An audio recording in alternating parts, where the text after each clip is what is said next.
Député, la parole est à Madame Mathilde Panot.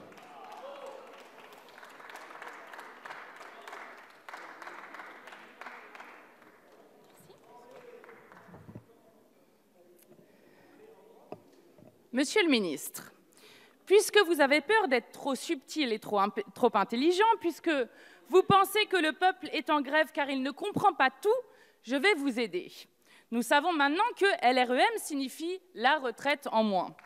Que votre système, soi-disant juste, universel et équitable, veut dire en réalité faire travailler les gens plus longtemps et pour moins d'argent. Et oui, des mensonges, même répétés à l'infini, ne font pas une vérité. La vérité, c'est qu'aucun gouvernement n'aura autant creusé les inégalités que le vôtre. Donner davantage à ceux qui se gavent déjà, appauvrir ceux qui en ont le moins, et avec cette réforme des retraites, s'empresser de creuser leur tombe. Vous vendez l'intérêt général pour vos intérêts privés. Vous osez donner la Légion d'honneur au patron français de BlackRock, mais c'est BlackRock qui devrait vous récompenser pour cette loi.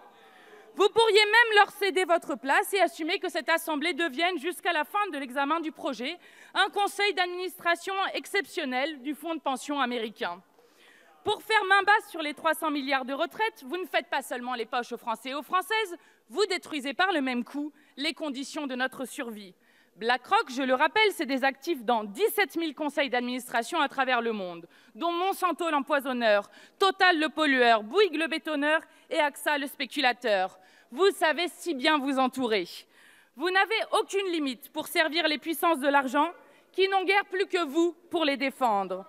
La seule logique qui s'oppose en tout point à votre projet mortifère, c'est l'écologie populaire. Car l'écologie, c'est l'apprentissage de la limite. C'est elle qui nous ordonne de limiter le temps passé à travailler. Travailler plus longtemps, c'est anéantir le temps libre, la possibilité de s'occuper des siens et des autres hors de la sphère marchande.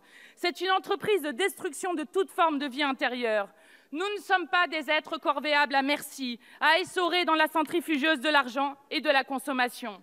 Nous sommes des êtres de pensée qui apprécions la beauté des choses, vivons grâce aux liens que nous nouons les uns aux autres. Et c'est une bien triste image que vous vous faites de la nature humaine si vous pensez que nous naissons pour travailler jusqu'à la mort. L'écologie, c'est partir des limites des êtres et faire le constat de leur vulnérabilité.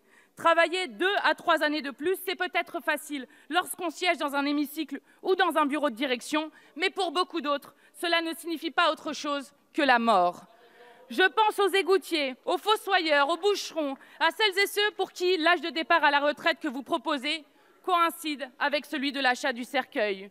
Une personne pauvre sur 4 meurt déjà avant l'âge de la retraite dans notre pays.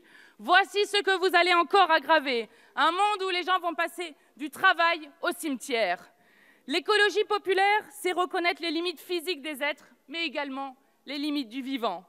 Travailler plus pour produire toujours plus de marchandises inutiles et indésirables, c'est aggraver les émissions de gaz à effet de serre en échangeant de part à d'autre du monde, alors même que dans le 7e pays le plus riche au monde, les besoins fondamentaux des gens, s'éduquer, se soigner, se loger, respirer un air sain, ne sont, eux, pas satisfaits. L'écologie populaire, c'est la construction d'une civilisation du temps libéré. C'est réorganiser complètement nos modèles de production et de consommation pour répondre réellement aux besoins. Au lieu de faire souffrir les gens dans des petits boulots dépourvus de sens, le progrès, c'est justement de travailler moins et mieux. C'est de créer des millions d'emplois socialement et écologiquement utiles qui assurent nos pensions. C'est une société qui ouvre un horizon heureux, qui voit dans l'urgence écologique l'occasion d'inventer un autre monde, loin de votre misère et de votre morgue. Vous êtes la régression en marche. Vous êtes restés coincés au XXe siècle, où seul comptait le productivisme et le PIB. Votre projet repose encore et toujours sur l'idée d'une croissance infinie et insoutenable. Vous vivez dans une fiction, vous imaginez continuer à nous épuiser, à nous consumer à la tâche, au milieu de paysages détruits, dans les lambeaux de ce qui existait avant et que vous ne seriez pas parvenus à conserver, faute à votre irresponsabilité. Mais prenez garde, le jour où les événements climatiques extrêmes nous frapperont encore plus fortement, notre cohésion entière reposera sur la solidarité. En vous en prenant à notre système de retraite, vous vous en prenez à nos capacités intergénérationnelles de résilience au changement climatique. Attaquer la solidarité, c'est nous affaiblir d'autant plus pour lutter et résister au changement climatique. Si nous voulons faire quelque chose pour lutter contre le changement climatique, c'est vous qu'il faut mettre à la retraite. Nous sommes pour le retour de la retraite à 60 ans. Mais pour vous, nous voulons bien faire une exception. Partez maintenant et ne revenez jamais, car comme disait Aimé Césaire, nous ne vous livrerons pas le monde, à vous, les assassins d'aube.